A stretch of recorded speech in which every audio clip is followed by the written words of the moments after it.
Hey guys, Dan here, special guest Justin. How's it going, everybody? From the Old Film Fanatic Show. Welcome to TV News and Reviews.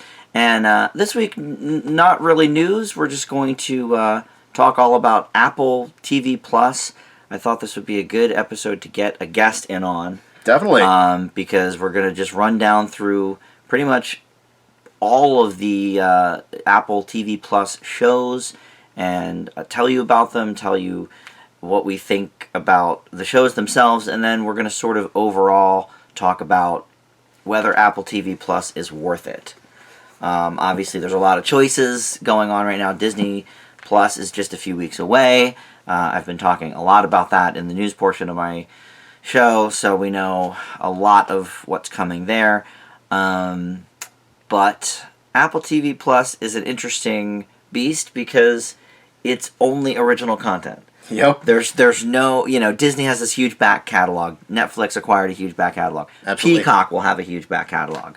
HBO Max will have a huge back. Apple TV Plus is just these small handful of shows. And there's a couple of shows coming before the end of the year. I talked recently in News and Reviews about the M. Night Shyamalan show that's starting in a few weeks.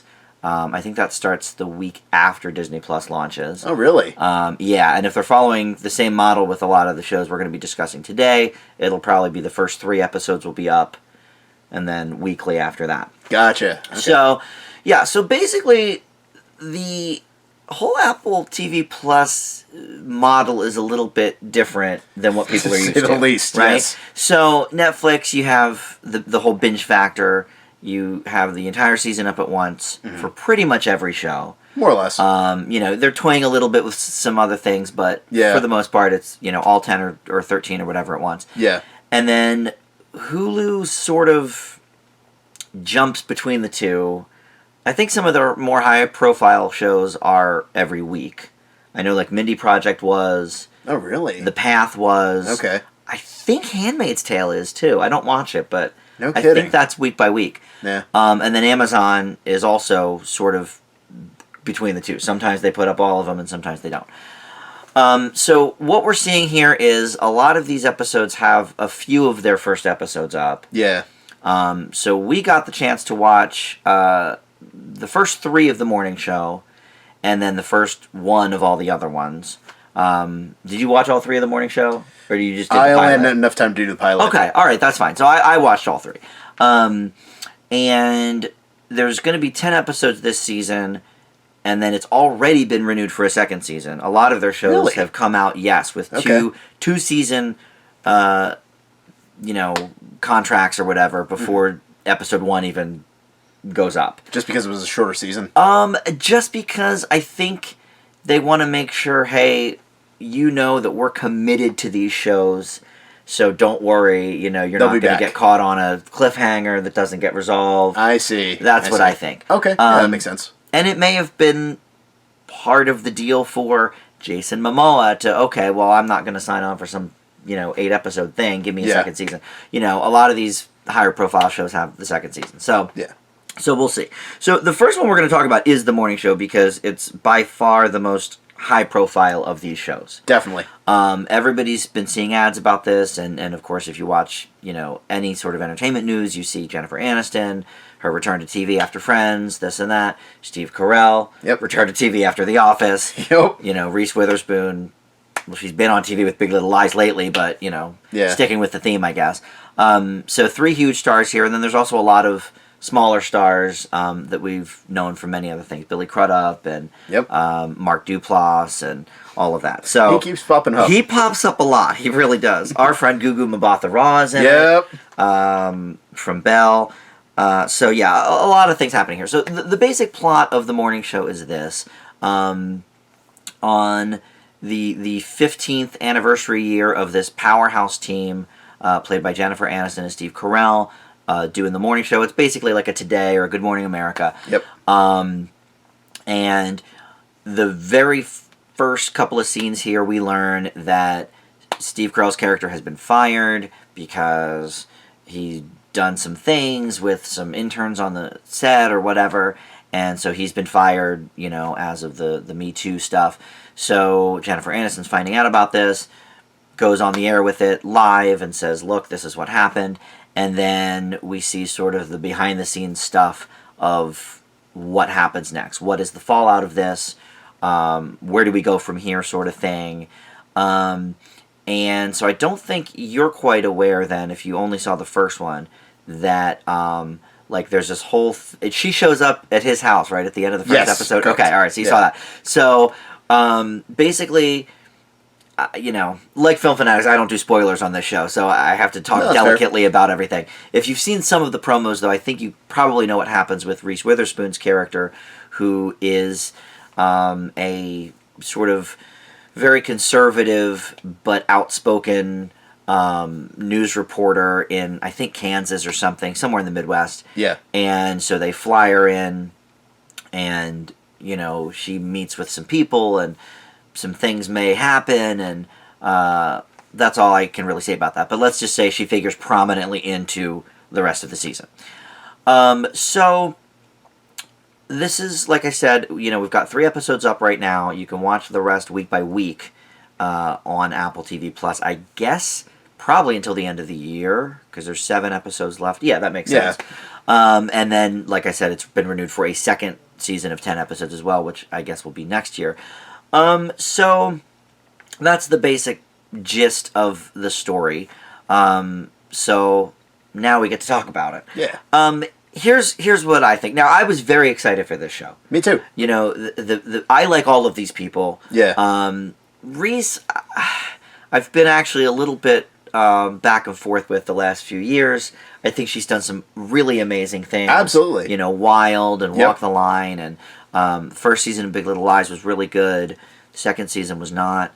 That's what I keep hearing. Yeah, it just wasn't. Yeah. I mean, you know, not that it was her fault, but no. You know, bad situation. Some of her movie choices have not been great. That Home Again was terrible. So I've been a little wishy-washy on her. Aniston, I love. Carell, I really like the bold choices that he's been making as far back as, you know, like Foxcatcher and stuff. Yeah. So I was very excited to see these 3 people, you know, combine. I love, you know, the backstory of TV. I mean, I do a weekly TV review show, for Christ's sake, so obviously I that's my wheelhouse. Yeah. This was not getting great reviews going into it. No. And, you know, I don't really... I try to go in with an open mind. I might look at the tomato meter, but I don't necessarily look at the reviews themselves. But whatever people are saying about it is probably true. I found this to be incredibly uneven. Yes. Frustratingly so. Absolutely. And, in fact, I would say it only gets more frustrating as the episodes go on. Oh, no. So episode 3, for example, they bring in Martin Short as a Weinstein type. Oh, jeez. And he is talking with Steve Carell's character about, like, you know, damage control and this and that and the other thing. And, well, you know, let's have a press conference with these girls that have accused us and this and that, you know, with all these horrible ideas. And Steve Carell's character's like, oh my God, like, I don't want to associate with this. I think the scene is an attempt to gain sympathy for the Carell character. Yeah. And even in the first episode, I think they want you to have some sort of... They're definitely trying to play a flawed angle. Yeah, which is understandable because, I don't know, if you completely demonize him, then you don't care about him. Right. At all. But my question is, why is he even in the show? Like, I don't understand why they've kept this character even really in the show. Yeah. Because it's not about him, it's about the aftermath on the show. Yeah. So it seems like they're sort of doing, like, 2 separate shows almost. Yes. One of, like, here's what happens behind the scenes with Mark Duplass as the producer, you know, and Gugu Mbatha-Raw, you know, finding Reese Witherspoon. And then this other thing, here's Steve Carell trying to make good on what happened. And they make it very clear, even in the pilot, that he didn't rape anybody. He just had some probably inappropriate relationships with people. But everything was consensual. But he's married. So, it's kind of like a Lauer vibe a little bit. Yeah. I hear in a future episode they reveal that he had a button under his desk like Lauer did for, like, to close the door or whatever and lock it. Oh, jeez. So they're really, using that as part of the story. One of my biggest criticisms with this entire series is only going to get worse, apparently. Yes. Okay. So, basically, I guess my only other thing about it is, it seems like they want to kind of do a Sorkin thing, but it's not quite as intelligent or well written. Yeah. There's a speech that Aniston gives in the second episode. Maybe you saw it because it isn't like the coming this season on morning show at the end of the first episode, where she's sort of attacking everybody in the boardroom that's trying to get rid of her, and she's like, I have all the control. Like, America loves me. This is my show, and it was good, but it didn't hit, I think, the way they wanted it to. You and I are frighteningly on point with this review. I figured we would be, and I was actually surprised. Like, when I saw the reviews coming in and the tomato meters at, like 50s or 60s, I thought, man, this is their flagship show. Like, this should be something, Orange is the New Black was amazing. Yeah. House of Cards was amazing. Yeah. I am not What's getting... going on with this one? It's okay. Yeah. And I'm the kind of person who... I think I will stick with this show and watch it because I like everybody involved with it. Mm-hmm. And I like the whole, backstory thing with, behind the scenes. I loved that show Sports Night, which coincidentally was a Sorkin show. Or maybe not coincidentally. But, so, I can't give it a negative grade because I am going to stick with it. I think there's a lot of things that are interesting about it. But it's just all over the place and kind of missing a lot of marks. Yeah. So you felt pretty much the same. I think this is definitely one of those shows that its eyes are so much bigger than its stomach, and it wants to be so much more than what it is. Yeah. Like, the whole, parallel to Me Too and Matt Lauer. Right. It's there, it's evident, and obviously with any story about media, it's got to be a product of its time. But the problem with that is it's very limited in that scope, and it's only a matter of time before it gets dated. As far as... Yeah, that's true, too. As far as this gets handled, eventually you just get to the, can we make this its own thing? And where it sort of faltered for me was the writing seems very... I'm trying to find the right word. I guess choppy would be where I'm going. Well, they're trying to make it real punchy like a Sorkin script. Yes, absolutely. And I didn't watch The Newsroom, which was one of Sorkin's shows. Yeah. I don't know if you did, but... A little bit. Obviously, the parallels are there, Definitely. He's got a very specific way of script writing. Yeah. Which is why, you can tell a Sorkin show a mile away. Easily. And you can also kind of tell a copycat a mile away. Like, in the case of the morning show, it feels like it's less what the characters would say and more based around what the writers think the audience wants to hear. That's interesting, yeah. And as a result, a lot of delivery comes across as very, very awkward. Like, the tail end of the confrontation between Carell's character and Aniston's character should be this, big, heartbreaking thing. And then, this isn't a spoiler, Steve Carell just says, out of nowhere, "I've got a gun." Yeah, that was weird. And I'm just like, what? Yeah, that was weird. Yeah. Well, and I find the dialogue thing especially true with Reese, because I think they're not quite sure, and it just gets worse because she factors in way more in the in the next couple episodes. Because the character doesn't quite know what she's doing there. Yeah. And as a result, Reese doesn't really know where to go with it. Yeah.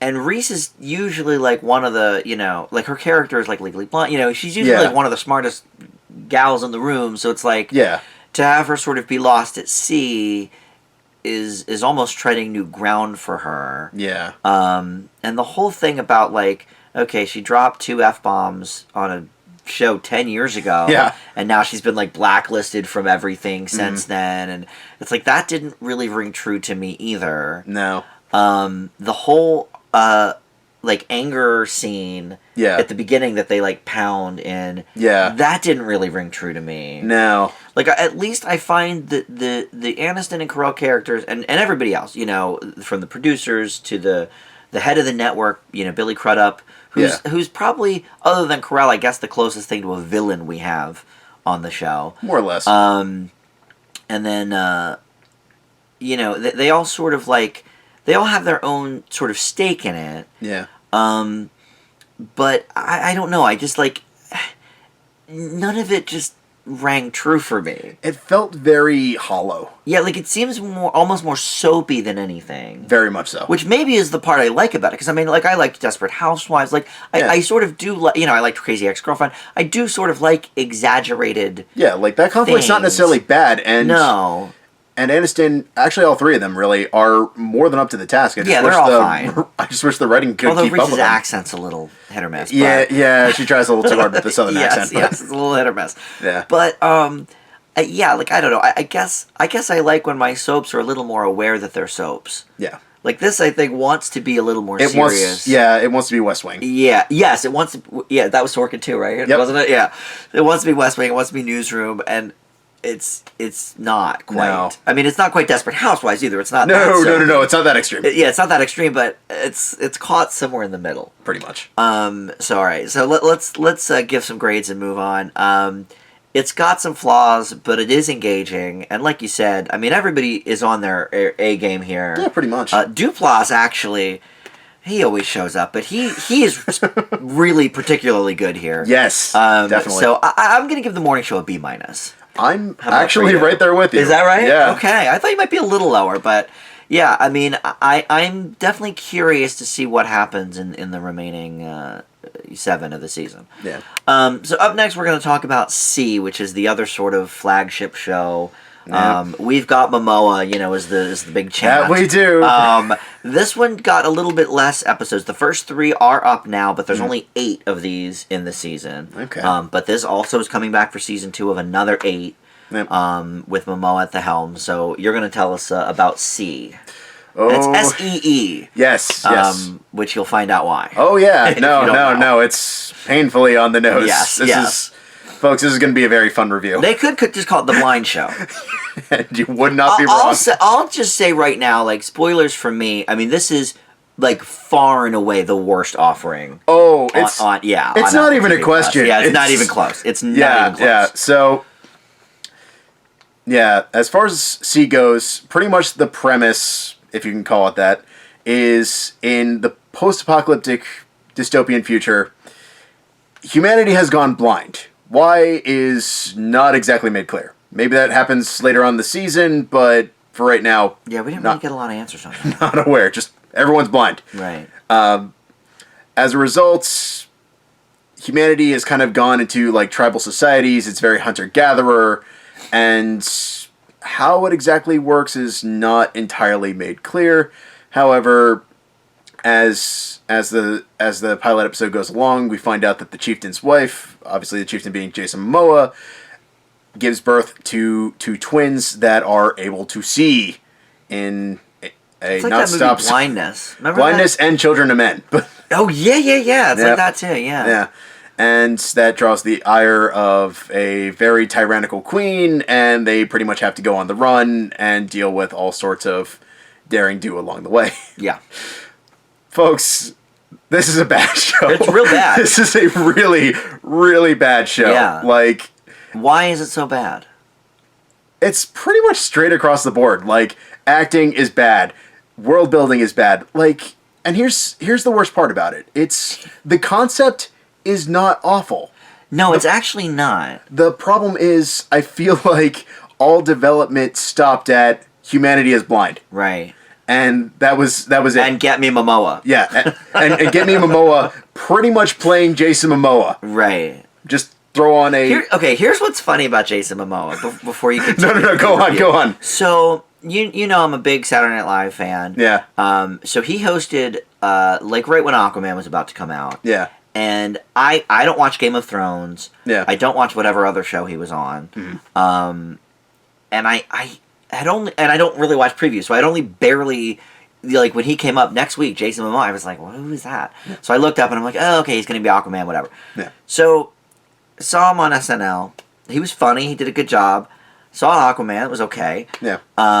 He did a pretty good job in that. he was on SNL again last week just as like a cameo. He just showed up. Oh, jeez. I guess because he's in New York promoting this show, so he's on all the talk shows. So he just showed up in a skit randomly, and he was being like very funny and very so like most of my interaction with Jason Momoa as an actor is in this like more silly stuff. More self-aware that right, like tongue in cheek. Yeah. Like this is like we're trying to be super, super, super serious, but it is coming off as more funny. Yeah. Because all I see is him being silly, and it's silly. Yeah. So like this really threw me like completely off. Oh, absolutely. Yeah. And those are 2 points I'm definitely going to go further into detail with. But yeah, like all character development seems to just sort of come to a head. The set pieces are crap. The fight scenes are awful. They really are. The CGI is abysmal. Yeah, the CGI's bad. But in terms, even Alfre Woodard, who is like great talent, even she just like doesn't know what to do here. To be honest, I don't think anyone does. But yeah, it's hard to say where to place the full blame, but here's where I'm kind of torn as to why I can't fully say avoid this one like the plague. C is hilarious. C is really, really unintentionally funny. Like in like a sci-fi, and I mean the network, not the genre. Yeah. Like in like a Sharknado sort of way. Do you think? The Sharknado knows it's bad. Yeah. I'd say more Sharknado 1 than right. Yeah, before the they later really sequels where they were definitely on the joke. Okay, got it.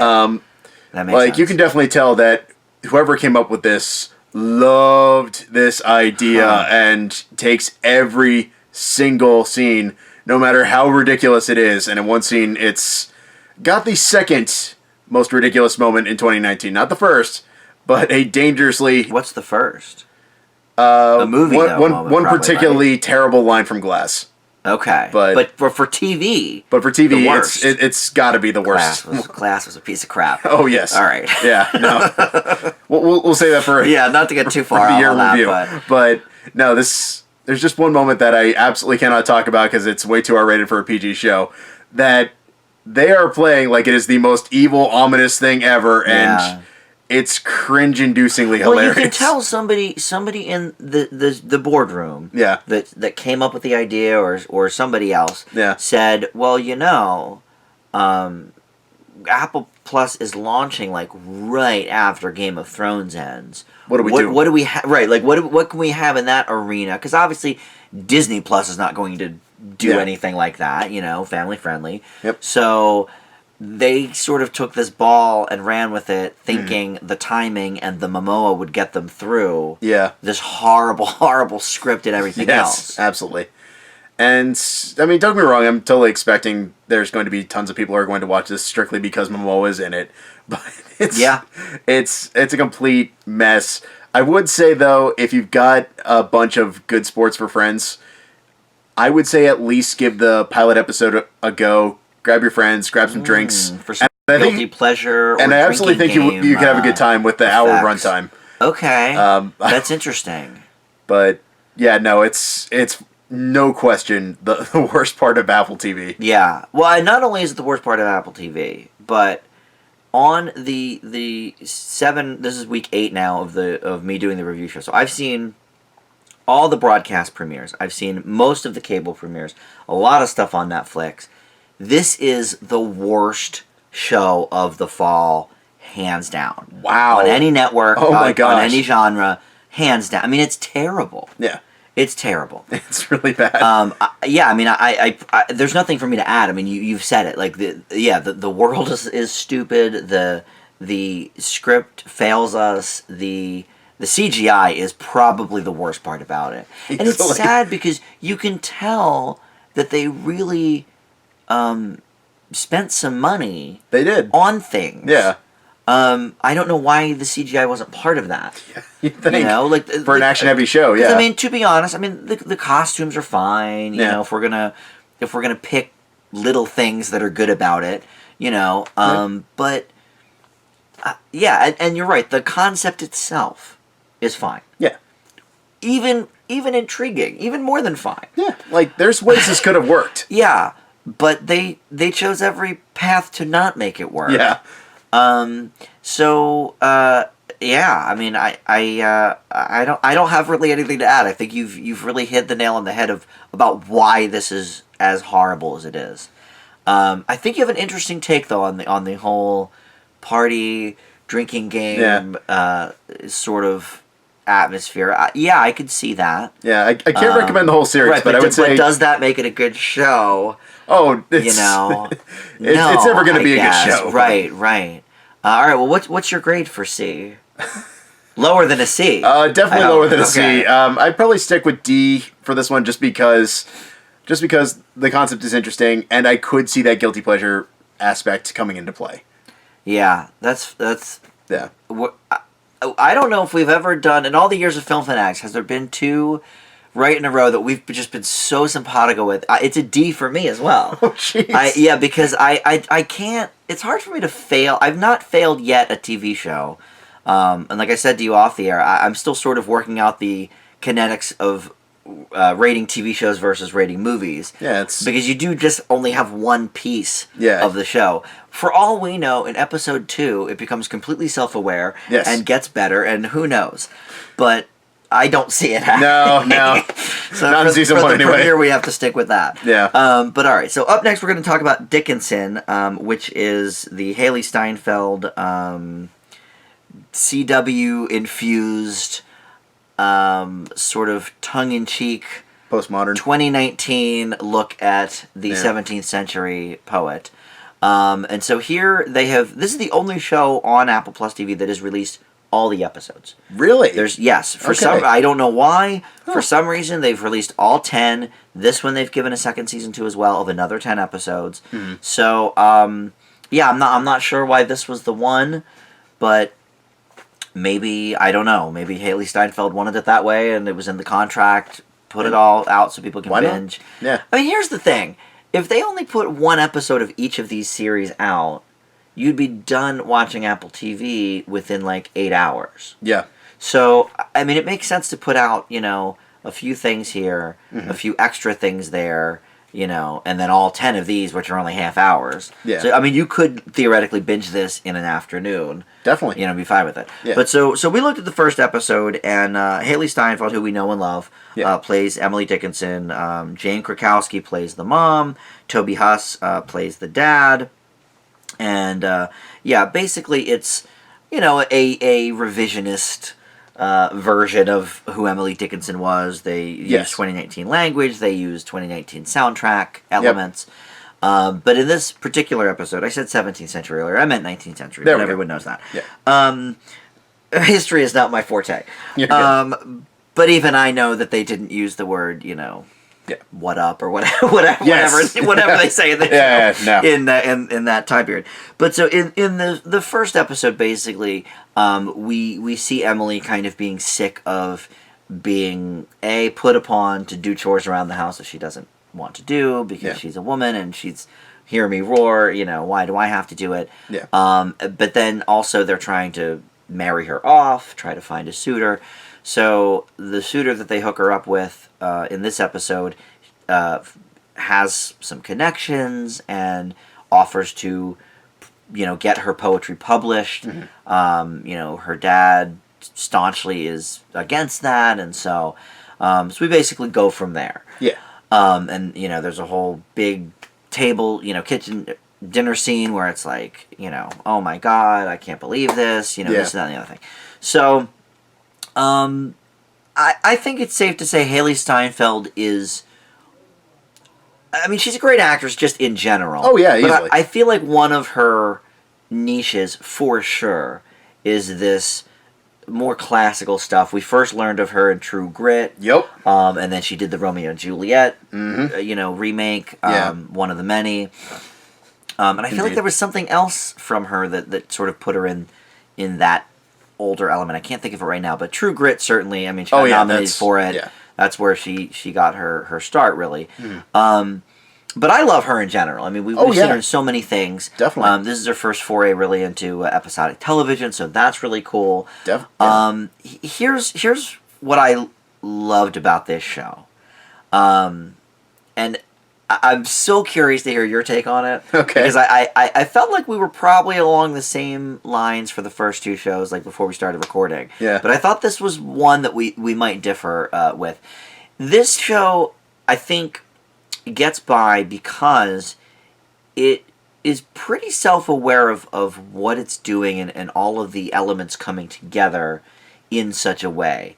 Now, the CW has two new shows on this season, Nancy Drew and Batwoman, and this is definitely better than both of those. Yeah. I think, it would fit right at home on that lineup because they're all about sort of the more dark takes on famous characters and whatnot.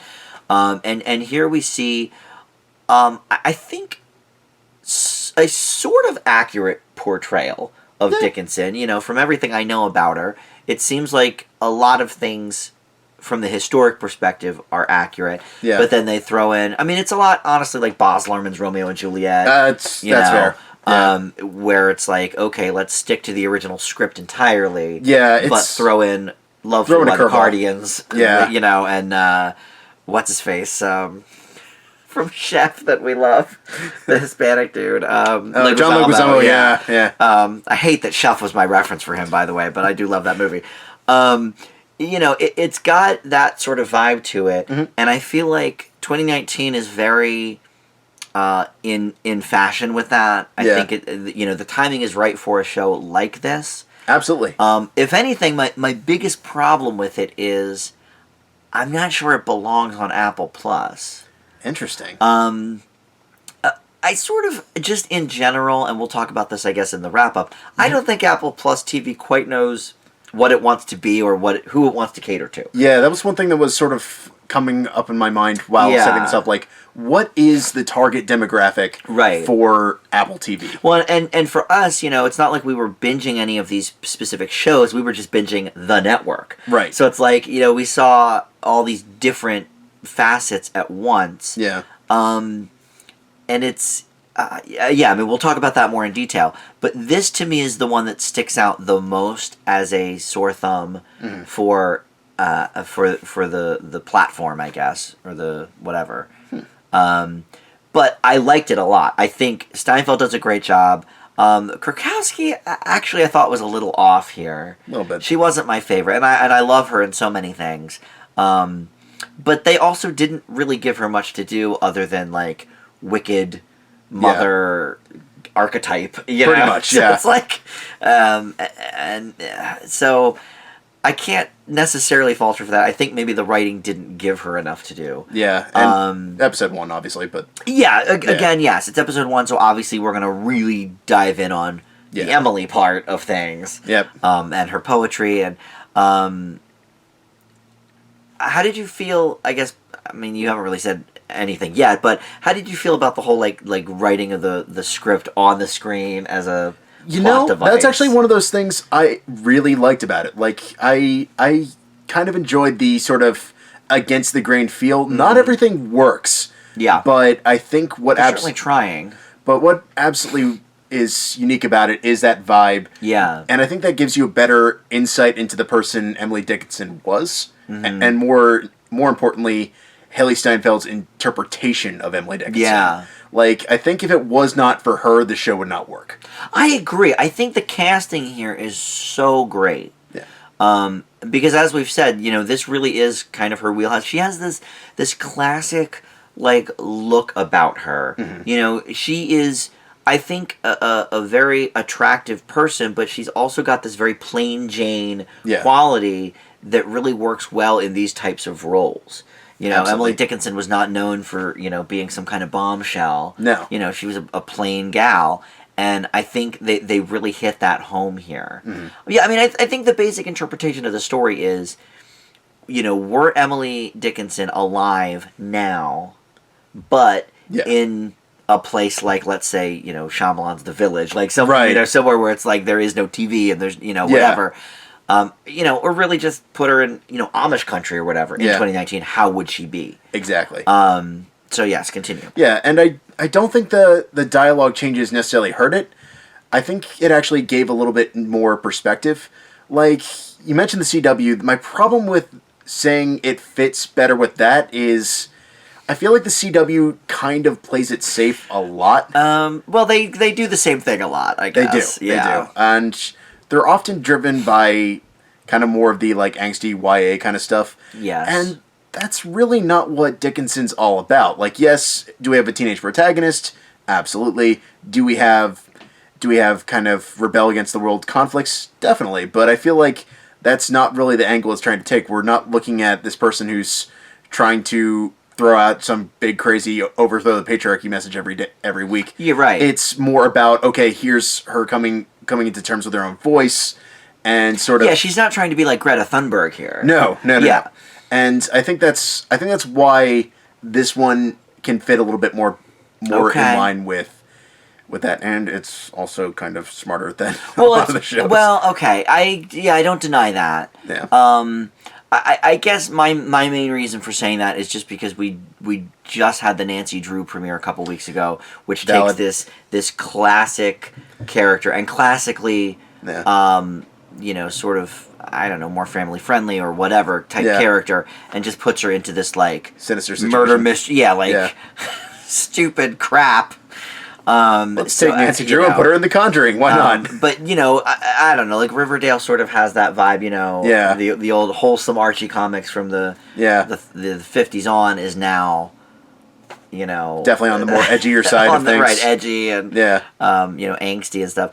I don't know. I mean, I guess I feel like if Dickinson existed today, I feel like she would be though, like all over Twitter, like doing her angsty stuff and like and there's nothing wrong with that, but that to me speaks like CWEs or whatever. Its own language. Yeah. Oh, easily.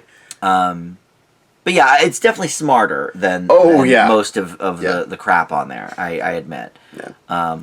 Although I did like Supergirl for a little bit, but oddly, that was when it was on CBS. I didn't really watch much of it once it got to CW, to be honest. That's fair. But all right, any other thoughts on Dickinson? No, before we wrap up. I think as far as this one goes, I think what really works with it is just the fact that, as we mentioned, it really isn't trying to be this big message piece. It's trying to more or less play off the character, and as a result, I think the writing's sharp. The humor works, and has some surprisingly timely messages for being in 2019. I think you are 100% right in terms of, like, this is the perfect time to do a thing like this. Yeah. And I think Emily Dickinson is such a perfect figure to try and do this with. I feel like everybody knows who she is. Yes. More or less. Yeah. They and that's why it's like they're not trying to make a history lesson out of the show. No. At all. No. And they make that very clear with, the language involved and stuff, which I like. Mm-hmm. Wow. I think we're more on the same page with this than I anticipated. Yeah. But Steinfeld, I mean... Can't go wrong. She's on a roll. Honestly, hard to go wrong, yeah. Yeah. I give Dickinson a B+. I really enjoyed it. 3 for 3. Is that right? Yeah. Wow. Justin, I'm shocked and pleasantly surprised. Awesome. Let's do For All Mankind. This is the next one. Now this one, there's 3 episodes up, but I couldn't find a total anywhere. Interesting. So I don't know if this is going to be 10 episodes. I don't know if it's 8. It might be 13. Like, I have no idea. But this has also gotten a second season out of it, and this is the last one that's been renewed for that second season. So everything else we're talking about is just going to be, thus far anyway, in the now. Here we are. Here we stand. But yeah, so and again, for this one we only watched the first episode, but there's 3 up out of I don't know. Yeah. So, as we all know, in 1969, the United States beat the Russians to the moon. But what does this show ask? But what if they didn't? Yeah. And that's really where the crux of For All Mankind focuses on. What if the Russians beat the U.S. to the moon, and what if the space race never ended? Mm. If I had to describe what I watched in a word, I'd probably go with busy. And there's a lot of interesting questions with this, and I'll openly admit I've got a little bit of a soft spot for alternate history. It doesn't always work, but I think when it does, it can be really, really fascinating stuff. And I think what kind of what's kind of the defining factor is how much is it willing to get on board with it. And with this one, kind of does. I think its biggest obstacle is it's trying to cover the entire board, and the board is massive. It's doing a lot, for sure. It's doing a lot, and as a result, you don't really get to know anybody that well, and you don't really get the idea of the driving factors outside of, let's just do this because we can. Mm-hmm. And in a way, that's kind of reflective of the time, but that doesn't really make me want to root for our heroes. It doesn't make me want to, like, get on board and understand the passion and determination to be a part of the space race. Okay. With that being said, the production values of this show are incredible. Some of the set pieces are really fantastic, and there are some moments of legitimate human heart and drama that I very much appreciate and want to see more of develop later on. Do I think it's ridiculously long at an hour length? Yes. It's trying to do way too much. It needs a little bit more time developed on segments with the characters rather than just let's get everybody in for a single episode. It gets kind of hard to keep up with, and at times I kind of felt bored, if I'm perfectly honest. I did too. Yeah.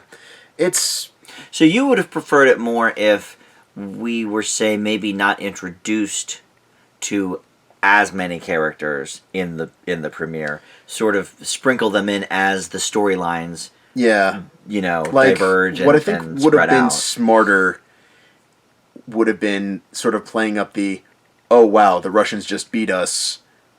How do we sort of reignite that spark? Right. I think that should have been the crux of the first episode, not just. Yeah, I agree. I don't think we needed all the family background this early. Yeah, I think that's definitely more down the line. Or should have been anyway. But it's interesting you say about the set pieces and stuff, because I have to imagine that Apple TV spent way more money on C. But I agree. Like, I think visually this is a lot more put together. Yes. And I suppose the sets are, smaller and stuff because a lot of it takes place in, the space station or whatever, at home, or the whatever. house, Yeah. Whereas C is more out in the jungle and all that stuff. But yeah, I have to agree. I mean, I think it looks great. Yeah. In terms of what they're doing. Yeah. What do you think about Kinnaman? I think he does okay. I think the problem is still he just doesn't get enough to do in this episode, and as a result, we're just sort of left in the wind. So Joel Kinnaman is the star of this show. I know him best from RoboCop 2016 or 14 or whatever the hell year that came out. 2014. It was a rough time. And so I mentioned this show to our buddy Joe because I said, "Hey, I'm watching classic Kinnaman in this new show." Oh man! And we sort of had a little back and forth about how Hollywood seems to really want Kinnaman to happen in the same way that they wanted Armie Hammer to happen and Dane DeHaan to happen. Oh yeah. And sometimes it's just not meant to be.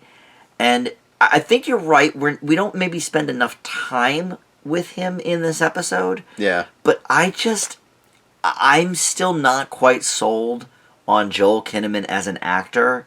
I think he's okay, but to lead a show or to lead RoboCop, he just doesn't have that charisma. He just doesn't. No. And it's evident here. Yeah. Where they're it's like there's something to be said for that sort of reserved, ultimate man from the 60s, who was taught not to have emotions and stuff. So it's like he sort of fits into that wheelhouse a little bit. Yeah, but the problem is, like, the moment where we're supposed to, like, sort of see him open up, feel more vulnerable, understand where he's coming from, you can clearly tell they want us to be like, oh yeah, there's a reason we need to do this. And it's just like, oh, well, now I understand. Yeah, I don't think he quite provides, and I'm not sure if it's the writing or him. Yeah. Maybe a mix of the two. Probably a little bit of both, yeah. But, like, I don't know. I feel like I would have been more comfortable with another actor that sort of has a wider range on his palette. Yeah. Like a Greg Kinnear type or something like that. Like, you definitely need that sort of Ryan Gosling first man kind of vibe of... Right. Kind of introverted, kind of shy a little bit, but it's because we're focusing on so many other things that we don't really get to talk about the bigger stuff. It's interesting that you mentioned that Dickinson's the one that seems the most out of place, because I'd probably make a case for All Mankind. Is that right? Like, I think with... Like, when I was trying to think about the general demographic... Right. I was thinking a lot, like... Probably like in that 25, 35 people that are probably getting more familiar with smart TVs. Right. This is definitely a show I could see older audiences getting on board with. So like your ABC, your CBS. Interesting. Your NBCs. Yeah, you're not wrong about that. Yeah. I think the reason it didn't stick out so much to me is because there seems to be a NASA theme going on or something with Apple TV. And I don't know if they're sponsored by NASA fair. or something. So I sort of gave it a pass for that. But you're actually right. This does seem like a perfect show to do like the 10 p.m. ABC slot during the week where they try things like Emergence and Lost and Park Avenue 666, and they're more you're right about that. The more like bizarre sort of takes on things. Yeah, like it's sci-fi, but it doesn't go super into it. Right. It's definitely on the harder side of things. Huh. Yeah, I guess I sort of overlooked that because of the NASA vibe. But you're right. I guess thematically, it is a little bit odd. I mean, I suppose it's really, I guess it would be for an older audience. Certainly, people that maybe grew up with the whole space race thing.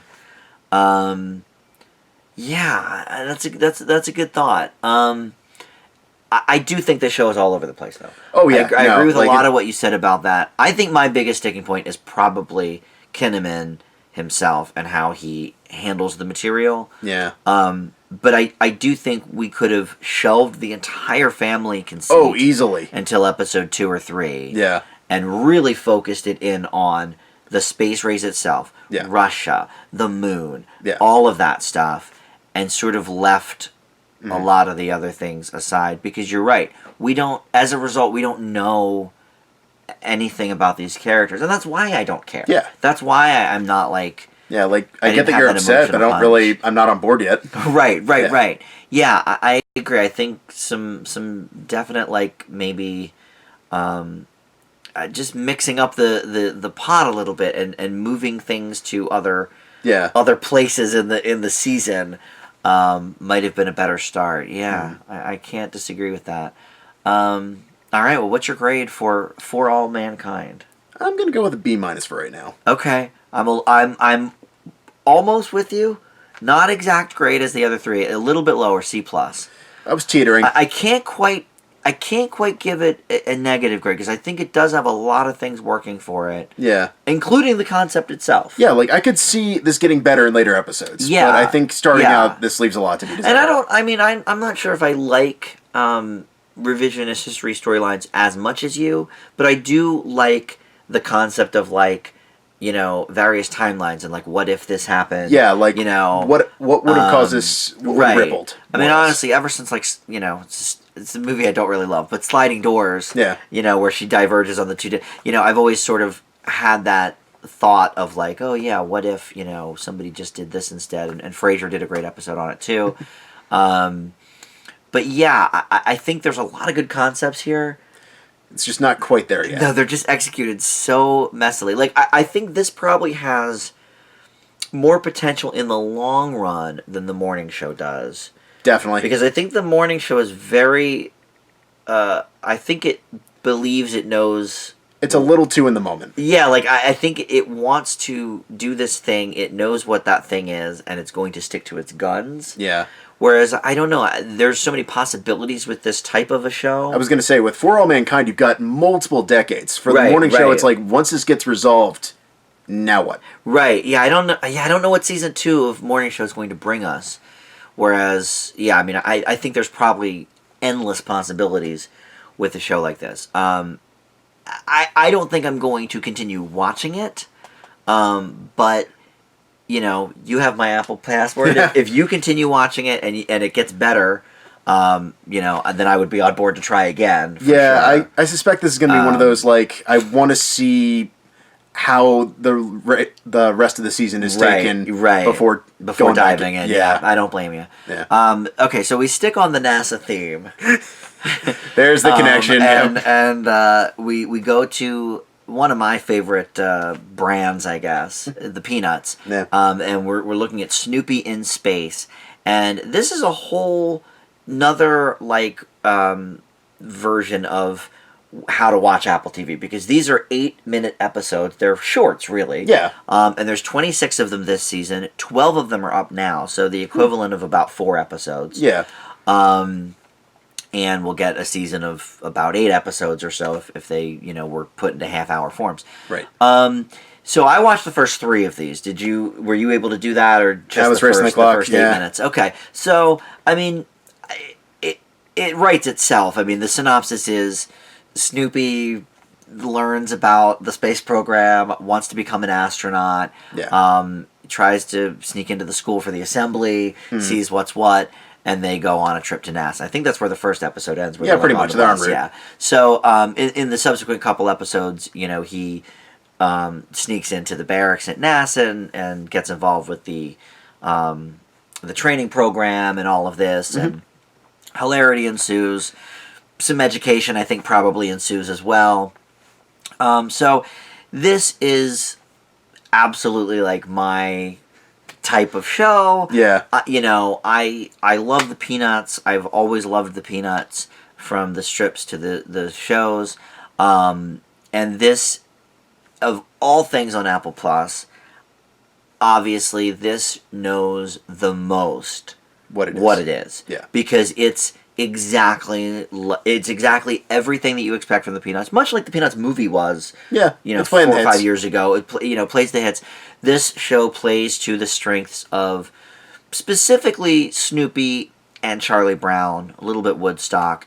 The ancillary characters are all there. Yeah. But one of my issues with the Peanuts, one of my only issues really, is that Lucy's a bitch. Yeah, pretty much. So the less we focus on her, the better. Ironically, it's also my problem with the Muppets. Miss Piggy is one of my least favorite Muppets.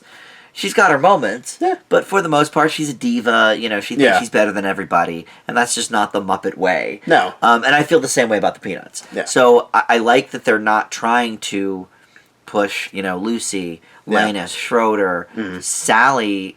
Was barely even in it. I was going to say she got one scene. Yeah, okay, she was in it.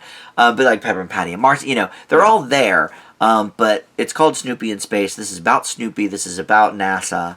I really should have looked into if NASA has some sort of deal with Apple payment program with Apple, but obviously they've lent their branding to it. I mean, they've got the logos everywhere and everything. But this show knows what it is. It knows what its audience is. I loved it. I thought it was very funny. Snoopy, I go back and forth on Snoopy, because I think sometimes when they make him too human, I sort of check out. I never really liked the Red Baron stuff. I was thinking about that. That's probably watching this episode. Yeah, and they do that at the very beginning of the episode. Luckily, they sort of drop it once he gets to NASA, but that was always my sort of enough of Snoopy. A little too exaggerated. A little too much, and and I mean, as a kid, I didn't care about World War II, so for me, it was like, stop with Camel. I didn't care. Yeah. But in one of the episodes, they even go back. Charlie Brown's trying to explain to Snoopy how he failed the training program, or whatever. He's like, it's okay. Like, I fail at everything, and I keep trying, and I think that's a good lesson for the kids. Yeah. There isn't really much to say about this other than it is Peanuts. It is Snoopy. If you like that style, I mean, the voices are all great on it. Yeah, they're all up to snuff. Yeah, I don't know who they got to do the recent Peanuts voices. I guess they've been doing them for years in like the MetLife commercials and kind of thing.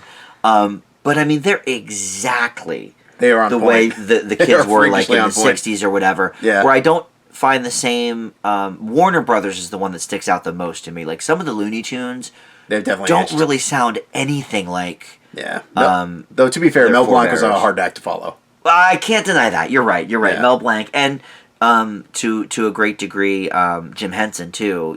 Very accurate. Kermit the Frog. Yeah. It's good, but it's not Jim Henson. No. But here they found people that are exact duplicates. So I loved this show. What were your thoughts on it? Yeah, as far as this one goes, I feel like it's gonna very much depend on what's your relationship to Peanuts as a whole. You're either gonna be on board or you're not. Yeah. For me, I've never been a big Peanuts guy. I can't even really tell you why. I've kind of always thought Charlie Brown's life was really depressing. They're real sad. Yeah, pretty much. Oh yeah, for sure. Yeah, and that sort of became a hard pill for me to swallow. Okay. I did like the Peanuts movie. That was not an exaggerated grade or me trying to make people happy. That was a good movie. I liked it. It was well written. Yeah. It had a good lesson. Was it playing the hits? Absolutely. But I liked the way it constructed its narrative. Right. Snoopy in Space feels gimmicky. Okay. And it's not necessarily that it's bad per se. It's just kind of like, okay, every couple of years we need to do something Peanuts related because the Charles Schultz loyalists right are going to stick around. We're always gonna watch It's the Great Pumpkin, the Christmas special, la-di-da. And so bring something new to the table. The problem is Snoopy in Space doesn't really do that. It's just kind of throwing in the same old gags, and they're nostalgic, they're funny, but they aren't really anything new, that not really anything stand out. The animation's obviously good. The voice acting is so good, so spot on. Yeah, I was gonna say absolutely spot on. Yeah, they did not spare any expense on that. But as far as the series as a whole, just didn't quite grab me. Admittedly, I only watched the first 8 minutes, and I think that's a really good format for streaming services in general. So especially for something for kids. Yeah, with a kid audience, so that way, if getting bored, jump to the next episode. It's not too long, it's not too short, and the episode keeps moving. That's one thing I really liked about really all three kids/family offerings that Apple TV has provided up to this point is none of the kids shows really drag. Like, they really find a way to make good use of their time to an extent. We'll talk about that when we get there. Right. But in the case of this one, I think this is really, if they're going to go with kids programming, this is definitely a good standard to follow. Yeah, and I mean, and it is a standard. I mean, I think having the Peanuts on their slate, when just in a couple of weeks Disney Plus is going to premiere with their entire slate of every character that you've ever heard of. Except for the Peanuts, pretty much, it seems, or like Scooby-Doo or whatever. I do think they needed something big, for the kids.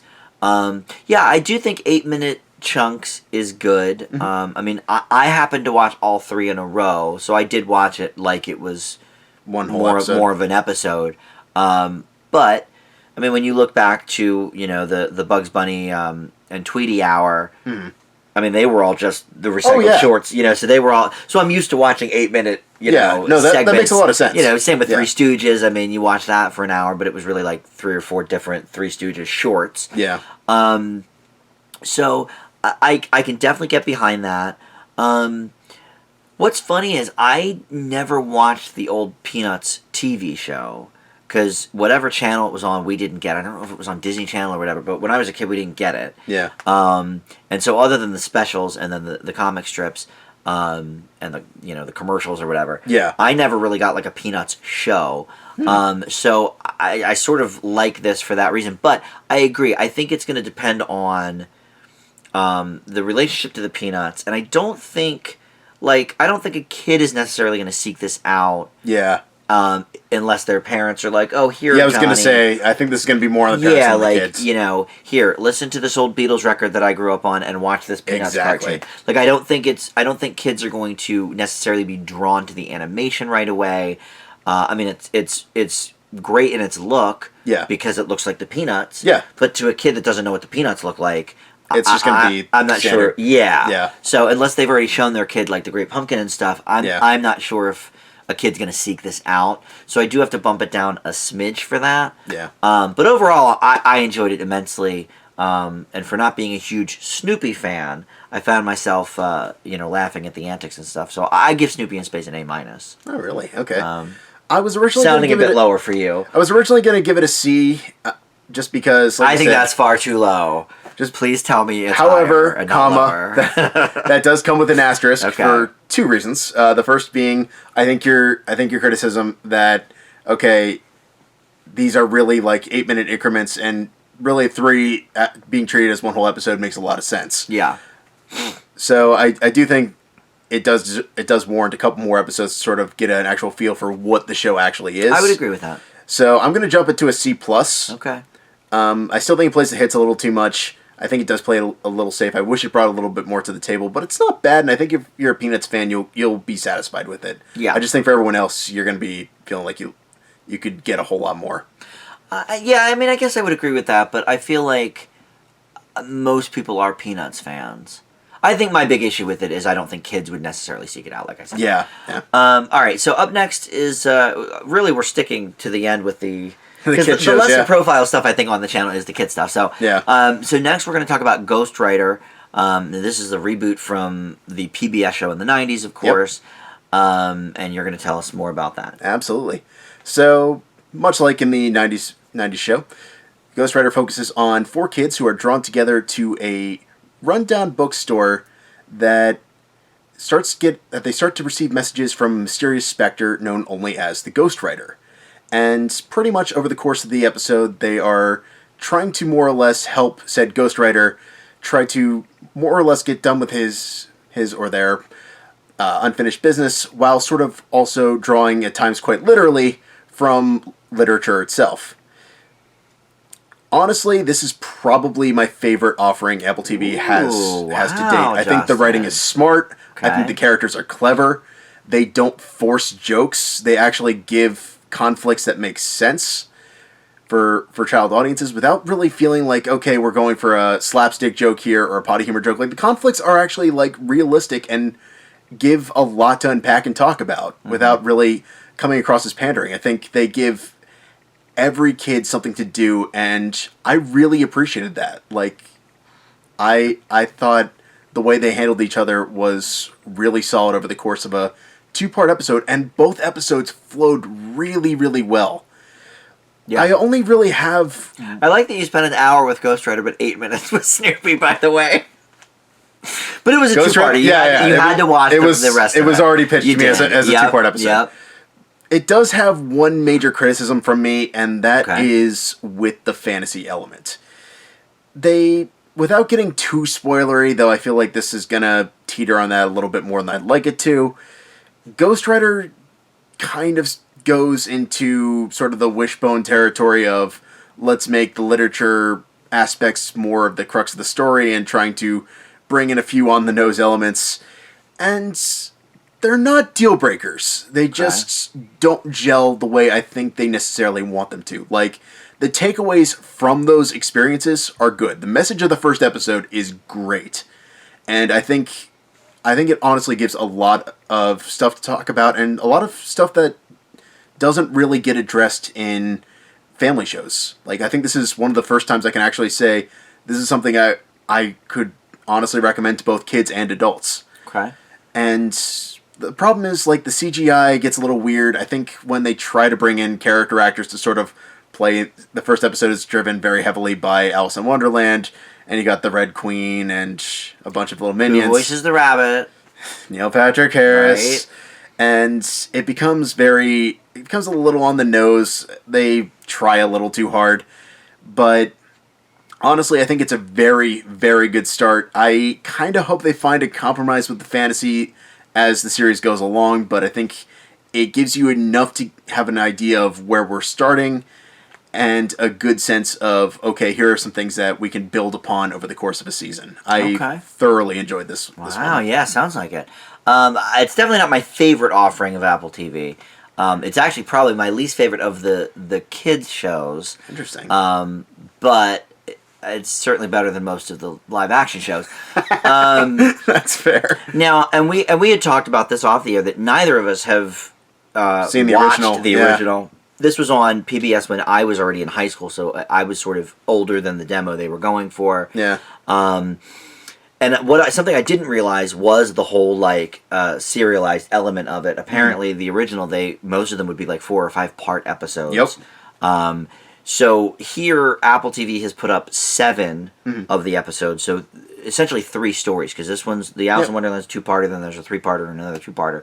But there's going to be 26 episodes for the whole season. Oh, wow. So I don't know how many stories that is, but probably like 6 or 7. Yeah. Which is cool. Yeah. I like that element of it. I like that, of course, back in the day, you had to wait, till 4 o'clock the next afternoon to write down in your clue book, what happened or whatever. But yeah, I mean, kids would follow along, and it, was very critically praised, and it won awards and all of this. So it's obviously got a pedigree, and like most 90s nostalgia at this point, I think they're mostly going for, kids that were raised on the original Ghostwriter that now have kids that are about that same age. I mean, we're talking nearly 30 years after the original first aired. So, I think for that set, which I would say, I mean, what do you think is the main age for this? Like maybe 8 to 12, 8 to 12 is fair. Preteen, tweens, that sort of thing. Because it's certainly above like a 5-year-old. Yes, but I think teens might be a bit bored with it. In terms of recommending it for parents and adults, I mean, I think it's definitely good for families to watch together. Yeah. I watch a lot of kids programming just by myself because I'm a loser, but I don't think this is something I would watch after the fact, but I did enjoy the episode a lot. I think for that target demo, I think it's got a lot of good things going for it. Definitely. Absolutely. I didn't quite realize, just from never watching the original, how attached it was to like the whole book thing and like classic literature and everything. I just thought they were sort of solving mysteries Scooby-Doo style with a ghost. Yeah. In tow or whatever. So that was new to me, and I really liked the angle they took with it. I do agree that it goes a little off the rails in spots, and the fantasy element maybe could be reeled in a little bit. The Neil Patrick Harris thing is fine. I mean, I guess whatever. I just came off of watching a couple Lemony Snicket episodes last week. To me, still haven't watched it. It's really good. To me, he's showcased there.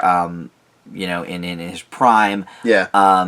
Show for show, because I think that's also a family. It's darker for sure. Oh, easily. But it's much like the movie was. I think it's for families and for kids and preteens. I think that's more interesting than Ghostwriter was. But I do agree, like the kid actors, I think all do a good job. Absolutely, yeah. I think the camaraderie is good. I do like the themes and everything. I don't know how I feel about doing mysteries for more than just a 2-parter. Yeah, 3's a little overkill. Yeah, and to find out that in the 90s they were doing 4 and 5 episodes. That's dedication. For a mystery. That's hardcore. Yeah. So, yeah, I can't imagine them stretching it much past 2 episodes. And even that, I think at times was a little bit of a stretch, story-wise. But I think everything, kind of worked out. I liked, even, here again with the set pieces. The Mad Hatter tea scene and all that was fun. So, yeah, I liked it a lot compared to the other shows we've watched. But it's just okay for me. I gave it a B. A-. Okay, very good. Yeah, I think it does a lot of what it's intended to do. Yeah. But I think it needs to sort of stay in that 2-episode vein. I think if it goes into like 90s territory, it's gonna tear itself apart. I mean, especially for kids now, to sit down and watch a show for an hour straight. That's a long attention span. Yeah, I mean, unless it's Avengers or something. Even then. And even then sometimes. All right, so we're gonna close before we sort of wrap up Apple TV on the whole and answer the question, I guess I should say, is it worth it? We come to Helpsters. Now, this is from the producers of Sesame Street. It's from Sesame Workshop. It uses the Henson puppets. The guy who wrote it, what's his name? Matt Vogel, is very much in the Sesame Street and Muppets wheelhouse. He did a lot of work on both Muppets and Muppets Most Wanted. Really? Okay. And the TV show that they brought back a few years ago. He does a lot of voices. And so here he's writing. I don't know if he does any of the voices too, but he might. So you've got a cast of 4 monsters that are Helpsters, which is helper and monster combined. And Cody's sort of the head of it. She's like pretty much the brains, I guess, of the operation. Yeah, pretty much. You've got Mr. Prim, who's, prim and proper. He's also one of the more intelligent ones. You've got Scatter, who is well-meaning, but a bit scatterbrained. And you've got Heart, who's also well-meaning, all heart, but a little bit confused.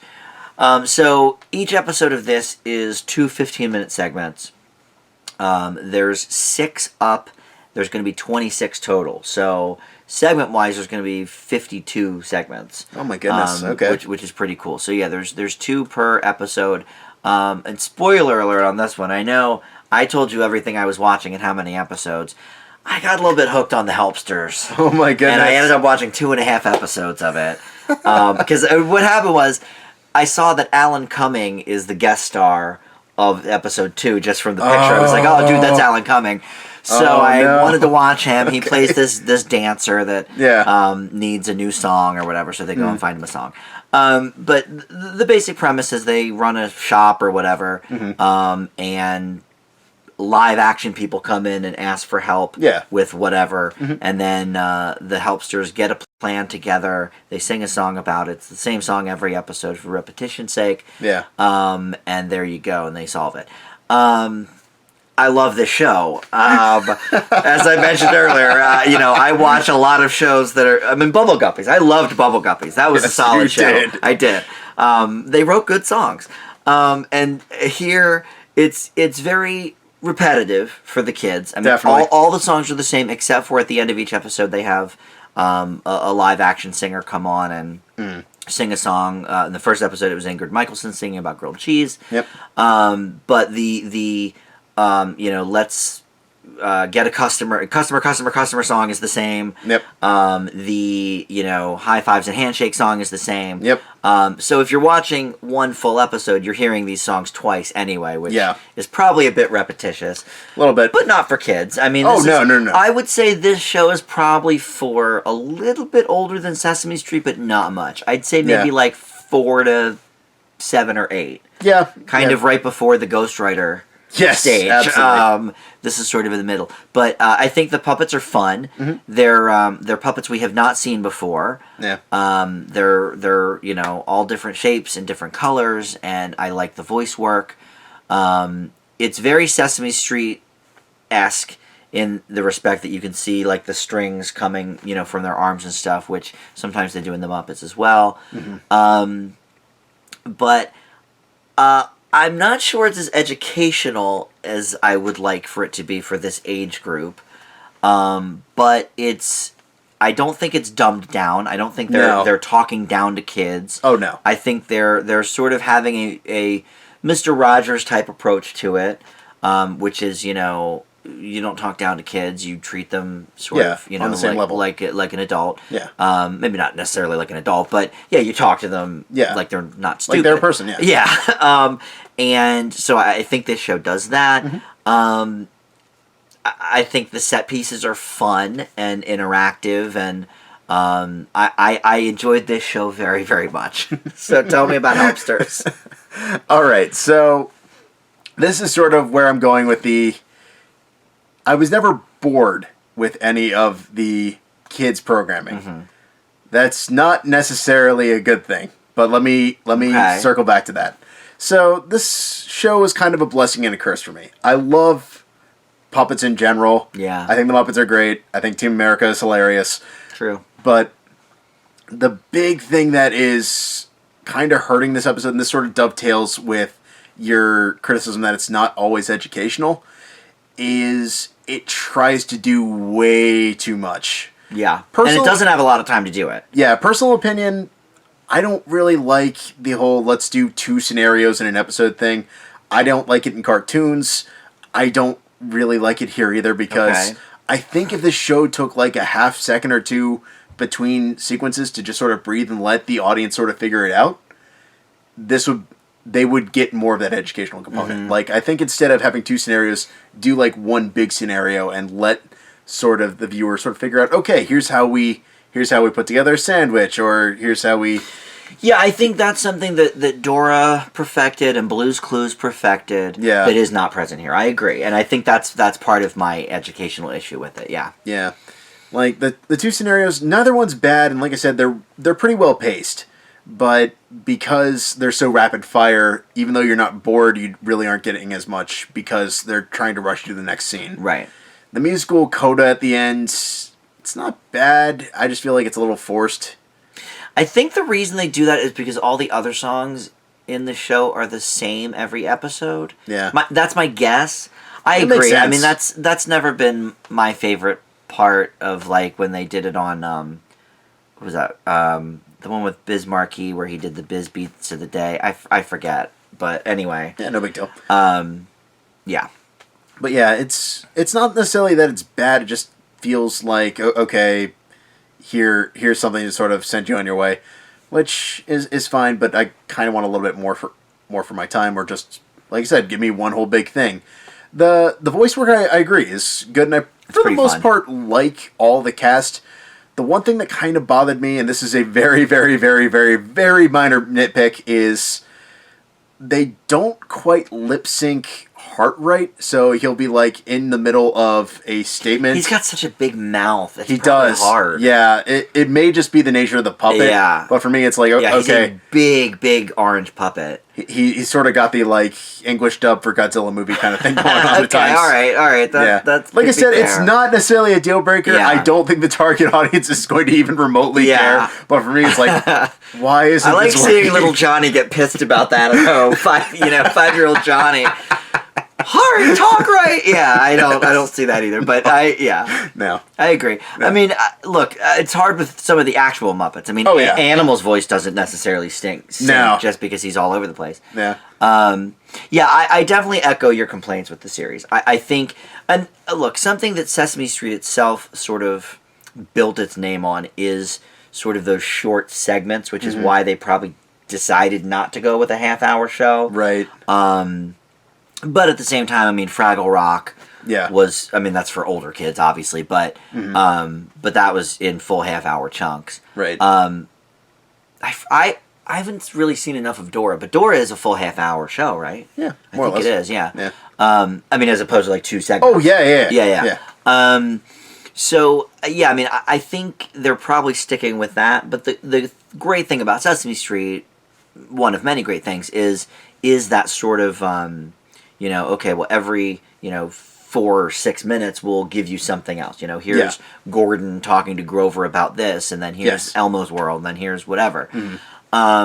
Whereas this is very repetitive. Yeah. Probably a little too much so, to be honest. Yeah.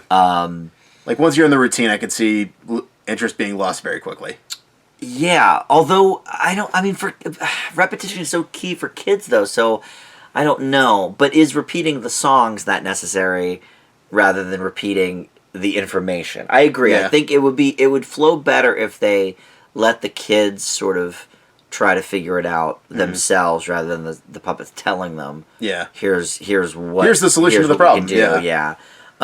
So I do agree with that. But yeah, boy, I got sucked in on this show. Judah Friedlander appeared in that second one. Yep. I'm like, man, who's going to be in the next episode of Helpsters?